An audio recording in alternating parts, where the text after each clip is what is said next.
Hello, this is Dr. Do again. This video is outside of medicine. Continue to read the Psalm. I'm going to read Psalm 138. Psalm 138 of David. I will praise you, O Lord, with all my heart. Before the gods I will sing your praise. I will bow down toward your holy temple, and will praise your name, for your love and your faithfulness, for you have exalted above all things your name and your word. When I called, you answered me. You made me bold and stout-hearted. May all the kings of the earth praise you, O Lord. When they hear the words of your mouth, may they sing of the ways of the Lord. For the glory of the Lord is great. Though the Lord is on high, he looks upon the lowly, but the proud he knows from afar. Though I walk in the midst of trouble, you preserve my life. You stretch out your hand against the anger of my foes. With your right hand you save me. The Lord will fulfill his purpose for me. Your love, O Lord, endures forever. Do not abandon the works of your hands. So this is the Psalm 138. It's quite short. We know the author by David. And for somehow, whenever I saw David's writing or David's name, it's feel cheerful. That's probably why he's the chosen one. He's the legend, he's the real, I guess, and so many stories. So this Psalm 138, we know the author was by David, but we do not know the circumstances. We do not know the time. But we do know the tone of this psalm. It's a praise, very cheerful praise, and with faith that this God is Lord. David believed is above all the gods. So I will praise you, O Lord, with all my heart. Before the gods I will sing your praise. God is inside of the quotation mark, so which means this gods and the plural, and inside of the quotation mark, which means many of them claimed God. I think it's not real compared to the God David believed. So I'll praise you, O Lord, with all my heart. Before the gods I will sing your praise. So all the other gods, even though I'm just in front of those gods, but I will still sing your name, praise you. I will bow down toward your holy temple and will praise your name, for your love and your faithfulness. For you have exalted above all things your name and your word. This is saying this, I will bow down. David said he's going to bow down toward the holy temple and praise the name of this God.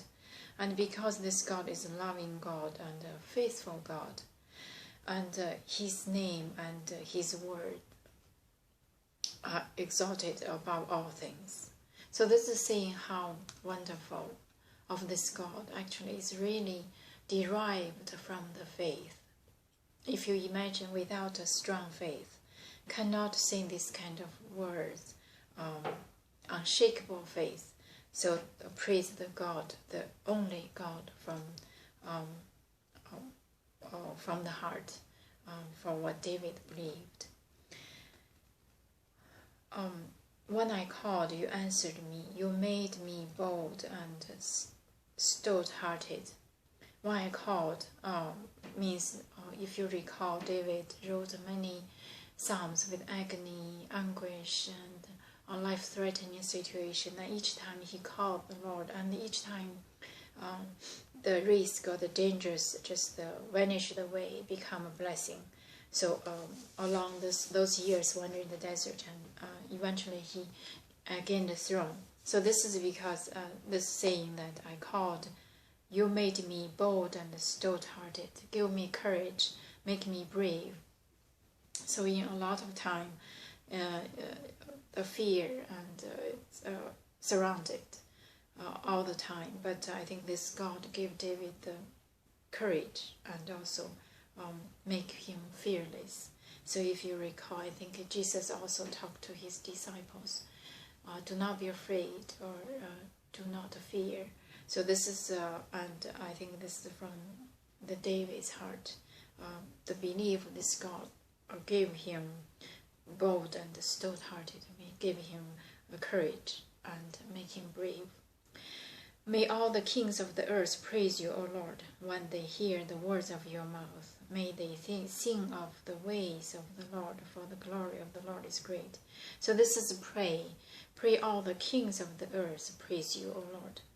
And they hear the words of your mouth, they will sing the ways of the Lord, and the glory of the Lord is great. So this, on top of the praise, this is continuously to call all the kings. Pray that all the kings will share the same belief with me. Believe you are the only, one of only, above all, and sing the praise to you. Though the Lord is on high, he looks upon the lowly, but the proud he knows from afar. So, because the God is sitting so high, so he looks further to the corner of those who are in need, and also to those really low, not just around for example, the king, not just the people around the king's court, but also look down to those people or outside of the palace, outside of the higher society. They just look down and far for those who really are in need. And this God's name, I think, spread far. Like the proud, he knows from afar, so he really can see up and down, and also spreading horizontally. Look to the distance. Though I walked in the midst of trouble, you preserve my life. You stretch out your hand against the anger of my foes. With your right hand you save me. So even though there are a lot of midst of trouble, like the steamy, foggy, confusing time, and may fall into the pits. David's psalm mentioned a lot of pits, a schematic plot. So during those time, and David prayed, and God answered him. And with you stretch out the hand against the anger of foes, and with your hand you save me. So with God's hand saved David from the enemies. The Lord will fulfill his purpose for me. Your love, O Lord, endures forever. Do not abandon the works of your hands. So saying that the God created me for the purpose, and he is going to fulfill this purpose. On the other hand, the promise. And also pray that God will continue his love, and do not abandon the works of your hands. Either pray that God, please do not abandon the works from your hand, the creations, for me, for human and nature, especially for me. I am the one who created by you. And also calling people, do not abandon the works of your hand. Everybody just continue to do the work, you have done. Continue the good works and believe that God will bring the promise to you, to everyone. So this is about Psalm 138. I think we know the author. We do not know the time or circumstances, but we know the tone is praise and encourage. This God is give everybody braveness and audaciousness, and also stout-hearted, encourage everybody. And David also called this, Lord, please do not abandon us, and for people, do not abandon the good works. So this is Psalm 138. I'm going to stop here and hope that you can read and interpret in your own way. Thank you for watching. I will see you next time.